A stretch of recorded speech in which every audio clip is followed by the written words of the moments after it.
Okay பிள்ளைங்களா, இன்னைக்கு உங்க எல்லாரையும் பார்த்ததுல எனக்கு ரொம்ப ரொம்ப ரொம்ப சந்தோஷம். இன்னைக்கு டே 1 VBSக்கு வந்திருக்கோம். நம்ம நிறைய ஸ்டோரிஸ் கத்துக்க போறோம், நிறைய ஆக்ஷன் சாங்ஸ் கத்துக்க போறோம், கேம்ஸ் விளையாட போறோம். அது மட்டும் இல்லாம நிறைய ஹேண்ட் கிராஃப்டும் நம்ம பண்ண போறோம். சரிங்களா? இந்த 3 நாட்களும் நம்ம ரொம்ப என்ஜாய் பண்ணி பண்ண போறோம்.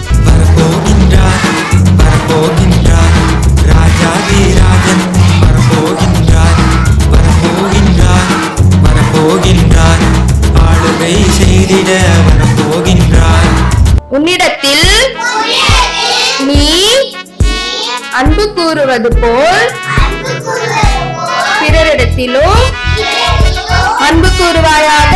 உன்னிடத்தில் நீ அன்பு கூறுவது போல் பிறரிடத்தில் அன்பு கூறுவாயாக. மத்தேயு 22:39.